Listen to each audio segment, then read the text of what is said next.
Hi everyone and welcome back to Early Years Rocks. So today I'll be doing a storytelling activity using the book of today's choice and also using some props as well, which I'll introduce in a little while. So the aim of today is really to guide you and show you how to use a book effectively, whether you read in English or an additional language, and how to use props that you can make at home as well. So today's choice is Fox's Socks, one of my favourites, written by Julia Donaldson and illustrated by Axel Scheffler, and we will go through how to do that as an adult and how to guide your child, and then I will do the storytelling myself. So let's get started. As I have just explained, I will be using some props to go along with this beautiful story today. They are going to be in the form of story rocks, which I've painted myself. You can use Sharpies and permanent markers to do so, but I've used acrylic paints to do mine, and these are the rocks that I've used previously in settings during story time, just to aid understanding of the story and to associate pictures with the words that we're saying as well. So if I just show you, these are the rocks that I have done for today's story. As you can see, there's 7 rocks altogether. Yeah, I've got 7 rocks altogether, and they will help to support the narrative of the story, and I will be showing you how to use those along the way. So before I get started on telling the story myself, I thought it'd be nice to give you a bit of a guide to storytelling, especially parents who are English as an additional language. It can be quite daunting looking at a English language book and trying to support language development at home. So if you are English as an additional language and your child does not speak English as their first language, I would highly recommend still using the English books, but going through and going off the pictures inside the book. So asking them questions, what do they think is happening in each picture? And if you can point out any keywords, that's great, but obviously use your home language as well. And get them to narrate the story for you. So they might have learnt some keywords at school, which they can then transfer onto story time at home as well. If you are an English speaker and you are going to be reading this story in English, I would suggest introducing the author and the illustrator and the title to start with. This is because it gets the child used to what literature looks like, how it is formatted, and this will impact on later development as well when it comes to writing and reading. So introduce the front page, and then as you go through, if you are sat with your child next to you or on your lap, etc., you can be pointing to the words as you go along, or you could use a ruler or a piece of paper to cover up all the rest if they're finding it quite distracting with all the words on the page. Getting them to break down simple CBC words. It depends where they are with their phonics, so I won't go into too much detail because it will be different for each child. Obviously with the pictures you can still get them to guess what's happening in each one, and I would recommend that anyway because it allows them to be imaginative and expressive and creative with their thoughts. I'd also get them to guess what they think happened, so read a couple of the pages and think, ooh, what's going to happen at the end? So that's getting them thinking about the future and what can happen in the narrative. Also allow the child to open up any flaps that are available. So if you have got this story at home, you'll be aware that there are a few flaps along the way. Getting them involved and getting them guessing, build up the suspense of what might happen. And then at the end, I would always recommend getting them to retell the story to you. Can you tell me what happened in the story then? What actually happened? You tell me, who were the characters? What happened at the end of the story? So that's getting them to recall the information, making sure they've taken it in, but also it's a fun way of assessing whether or not they've taken in the information or not.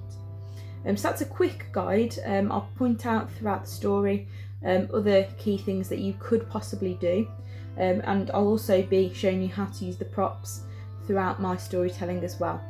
So I hope that's of some use. So we'll now go on to the storytelling. So if you want to get your children involved, if you've not got this story at home, then you can watch this video and I will be reading the story to your children.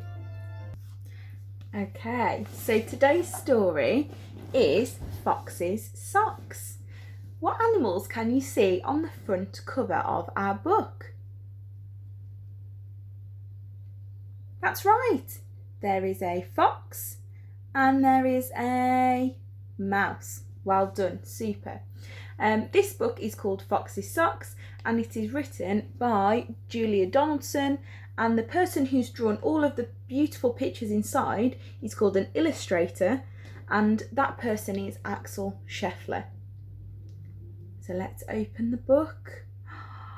Let's have a look. Oh, poor old fox has lost his socks. Oh dear, look, he's got no socks on. He's sat in his bed and he's got no socks. Oh dear. He looks in a chest and he finds his... What do you think's going to be in there? A vest! He finds his vest. Let's have a look at our story rocks to see if we can find the fox and his vest.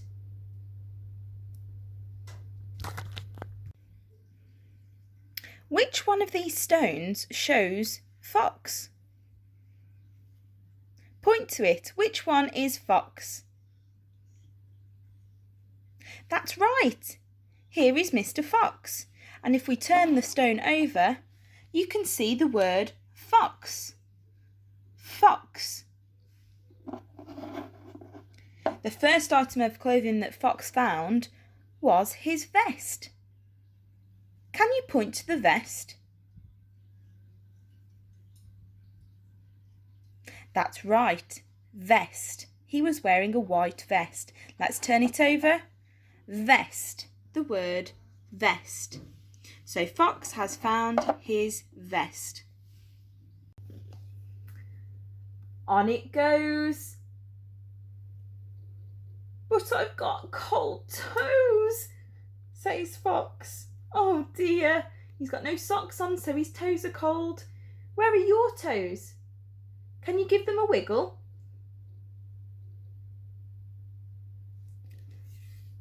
Under the stair is a... Let's have a look.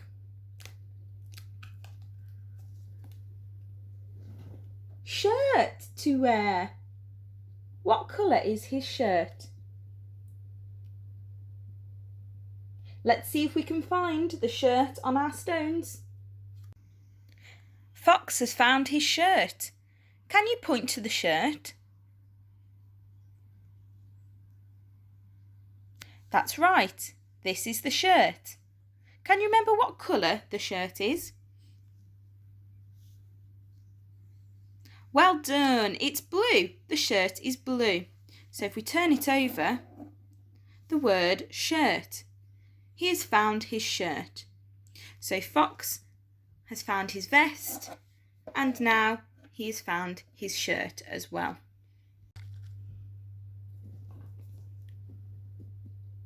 The shirt goes on. Oh, but my socks! They're gone! Oh, poor Fox, he's still not got his socks.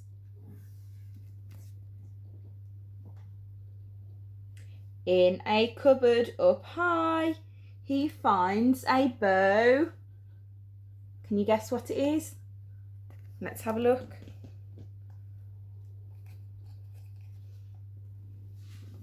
A bow tie. Where's the bow tie? That's right, it's on the bottom shelf. Let's see if we can find it on our pebbles. Fox has found his bow tie in the cupboard. Which one is his bow tie? Can you point to it? That's right, the bow tie. It is green and white and it is very stripy. So if we turn it over, bow tie, bow tie. So Fox has found his vest, his shirt, and his bow tie. The tie looks neat, but I've got bare feet. Oh dear. Where are they now? Can you see which room they're in? That's it. Can you see the bath? They're in the bathroom. Under the mat, he finds his... What goes on your head? Let's have a look. He finds his hat. Well done. Super. Let's see if we can find the hat on our stones. Fox has found his hat. Where is the hat? Can you point to it? That's right, the hat. The hat goes on the fox's head. Hat. So Fox has now got his vest, his shirt, his bow tie, and he has now got his hat. But where are my socks? Says poor old Fox. Oh, he's a bit sad, look. He's still not got any socks to keep his toes warm.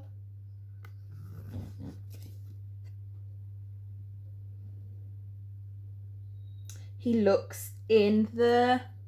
What's this here? We use it to tell the time. What is it? A clock. He looks in the clock and finds... Let's have a look. He finds one sock. Can you see? The mouse has got the sock. What colour is the sock? That's right, it's blue. Let's see if we can find the one sock on our stones. Inside the clock, Fox found one sock. He found one sock. Which rock has only got one sock on it?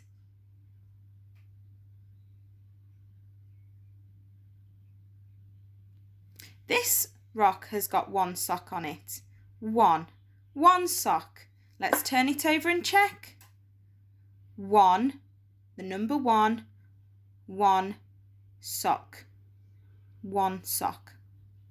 So Fox has found his vest, his shirt, his bow tie, his hat, one sock. But Fox needs two. What can he do? So you can see he's got 2 feet, so we need 2 socks, but we've only got one.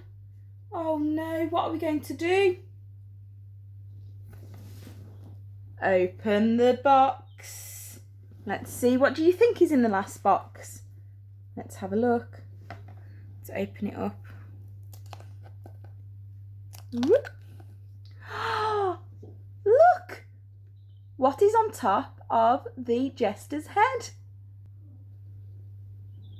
At last, 2 socks. So we found one of them in the clock and the other one in the box on top of the jester's head. He's now got both of his socks. How do you think Fox feels now that he's got both of his socks? I think he feels happy too. And that is the end of our story. Can you remember what happened at the very beginning of our story?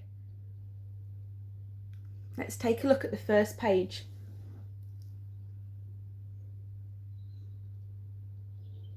That's right. So Fox had got no socks. Let's see if we can sequence the stones in the right order to retell the story. You might want to tell your parents or whoever is with you reading this story what happened in the story. Let's see if we can sequence the stones in the right order.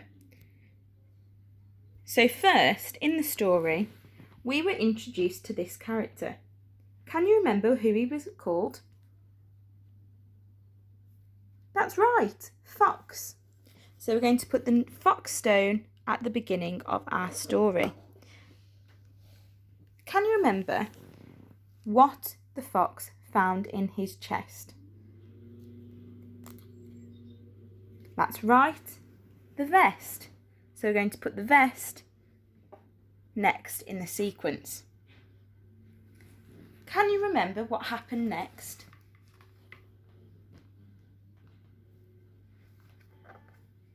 That's right. Under the stair, he found his shirt. So put the shirt next. After his shirt, he found his bow tie.